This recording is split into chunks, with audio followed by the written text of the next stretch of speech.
one has to carefully look at that, and there could be areas and issues that we need to deal with ourselves.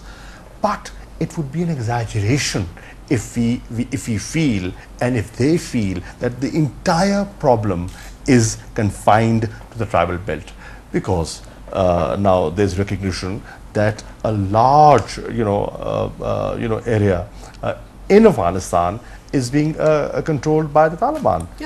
The writ of the government does not exist. So, I mean, as the APC was told the other day, that there are 7 provinces that they are operating in Afghanistan, and they completely control 3 provinces. Now, if that is so, they don't exactly need to operate from Pakistan. They're already operating in Afghanistan. If I'm not mistaken, Paktika and a couple of others. We're going to take a short commercial break. When we return, the crucial question that I will ask both AVM Chaudhary and Dr. Lodhi to address, which is that what can Pakistan do that in and of itself that we haven't done in the past? This and more after a short break. Please stay with us. Welcome back to Witness. Now, the crucial element of what Pakistan needs to do next. As Dr. Lodhi pointed out earlier, we don't have a lot of time. Dr. Lodhi, we don't have a lot of time. This APC resolution that we saw, now the Parliament Committee is, do you think this goes far enough? Well, look, the APC resolution is one of general principles. The reason it was called was to really send a message to the United States in the face of mounting pressure and what were regarded as threatening statements. Now, once these people met, they obviously wanted to have general principles to determine our policy. But let me say here that although it's a very good thing to try to get consensus amongst the widest possible political groups and parties, foreign policy and security policy is an executive function. It is the responsibility of the government to frame policies, to execute them, and then to conduct the diplomacy to match the national goals that have been evolved. So if I'm right on that, then I think it's important for the government now to step up to the plate and either explain to Parliament the extent to which it's already done some of this, or what are its plans in the way of executing or implementing some of the points or the principles. But these are general principles. These are very general. What was given was not a policy document, nor can they give a policy document. That will have to come from Parliament. AVM Chaudhary, there's a very crucial point that a lot of people have been talking about. People were, sort of screaming, oh, Pakistan is going to go to war with the United States. Well, that's clearly not an issue, but America can impose sanctions on Pakistan, first on the military, then on civilian aid or whatever. What kind of impact would sanctions on Pakistan at this point, if they happen, what effect would it have, at least on the military front, which is probably where it will happen first? Unless they wish Pakistan to unravel. I mean, that's the only reason I find America going on to the sanctions. And I don't think they want Pakistan to break up, unravel, or, I don't think sanctions will unravel Pakistan. Well, in fact, they might. May I remind you that for one decade, but those we were not under war at that time. One decade we had sanctions on Pakistan, and Pakistan survived. But we weren't at war. In fact, I think we shouldn't scare ourselves with sanctions. But we have to consider it. Let me be clear. Let me be clear about it. That was the 1990 time frame. We haven't been through a 10-year war as we have now. Our economy was not as tanked out as it is now. And we weren't in the middle of prosecuting our societal division was not as apparent as it is today. But how do sanctions? It will. We have to fix our own house. Ma'am, it will simply. This has nothing to do with sanctions. Considering the option, because it can happen. Can I just say your trade? United States is your largest trading partner. But they're not imposing trade sanctions. Well, you don't know. I mean, we haven't yet defined what type of sanctions. We haven't yet defined what type of sanctions are going to take place. It's unrealistic to. It's a false. Really optimistic. Let AVM Chaudhary finish, and then Dr. Lodhi. AVM. Can I just? Yeah, please finish up. So the point is, we haven't yet decided what sanctions. You have your international institutions, the IMFs, etc., World Bank, the Asian Development Bank, deciding what to do with Pakistan based on those sanctions, if the sanctions come through. But I don't know why we're really talking about sanctions, because they're not going to come through anyway. The United States is not going to reach that point where they want to push Pakistan to such a level where such a thing is likely to happen, because it doesn't really meet their objectives. It defeats the purpose of the United States being involved in this region. And after all, they're not looking at Pakistan breaking up, God forbid. So that's not an area that I'm really worried about. What I'm worried about is that Pakistan, we're talking about the APC and the effect of that APC.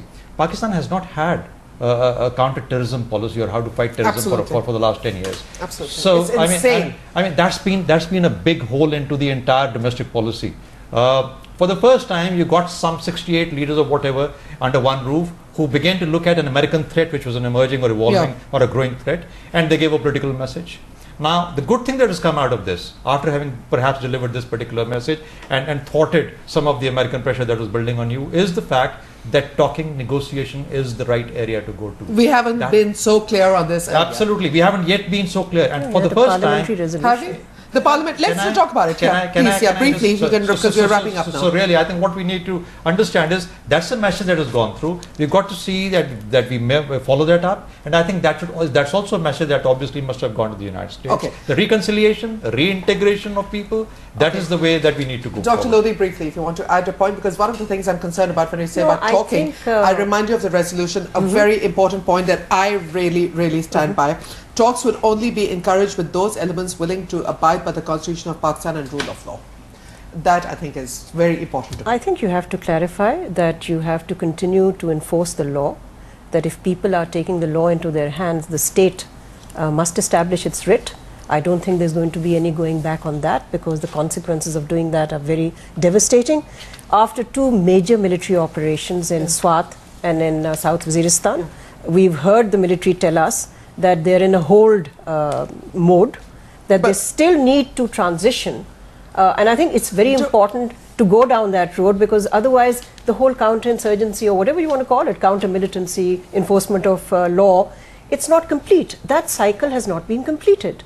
So I think you have a huge challenge on that front. But I would like to say a quick word about, we shouldn't set up straw arguments in terms of trade embargoes. Trade embargoes were never done. They were never done even at the height of the nuclear sanctions. Secondly, we should not, we have to have a realistic debate which looks at realistic options. If we psych ourselves up and then come to conclusion that somehow the country will unravel because somebody's imposed sanctions which amount to, the amount of assistance that comes in from the United States, about $500 million roughly a year. Now, are you telling me? Are you military aid? Do not the economy. The IMF does. No, the IMF. If you do your economic reforms, Mr. Qureshi. What the AP has said is we are going to give our policy a new direction. They have said we are going to set up a parliamentary committee, and we're going to set up a committee of implementation. That's very important. That's very important. Now, the seriousness of what the APC said would be reflected in the post APC implementation. How serious is the government? Now, I have a feeling that there is an element that is not comfortable with what the APC has said, and there will be obstacles and there will be hurdles in the implementation of the APC resolution. Could you elaborate on that, please? I've said enough. I've said enough. So let's be very clear on what we are going to say. We can't fool ourselves. We cannot fool the world. We have to engage with them. We cannot isolate ourselves. We cannot be confrontational, and yet we have to defend ourselves. We have to protect our interests, and we have to defend Pakistan's sovereignty. Now, this is, it's a tightrope walking. It's a difficult act to balance, but it can be done. Now, for example, the APC says that all resolutions have to be adhered to. Now, what about drones? The parliamentary resolution talks about drones. The parliamentary resolutions talk about new terms of engagement with the US. I think what about that? Mr. Qureshi, I want to just follow up on this. A mechanism for dialogue. What about that? Now, these are very serious things. And this is what really concerns me, because here it says that the APC said that all unanimous resolutions, recommendations of the Joint Parliamentary Committee on National Security must be implemented, and that was huge. And yet, obviously, this APC is sort of self-defeating anyway. Have they formed the committee as yet? Yes, today. Have they? Wasn't Raza Rabbani's meeting today? No. This is not. This is a committee that has been working for years now. Oh yeah, 2008, that 70-member committee, yes. This is a committee that came about after the 2008 resolution, October 2008 resolution, right? Okay, so it's the same committee, isn't it? Yeah. And this meeting that Raza was chairing today was called even before the APC was announced. Okay, so now let's get this cleared up here. Just for my understanding, this APC, I'm getting confused with all my documentation over here. This APC, for example, says a parliamentary committee is going to be formed to oversee the implementation of earlier resolutions as well as this resolution. So this new committee supersedes the Parliamentary Committee on National Security? Correct. I'm speechless. The old saying is, if you don't want to do something, just set up a committee. Form a committee. But I mean, I think in fairness, I do want to make one point. In fairness, I think the effort has been made in the last several months to try to reset relations between Pakistan and the United States.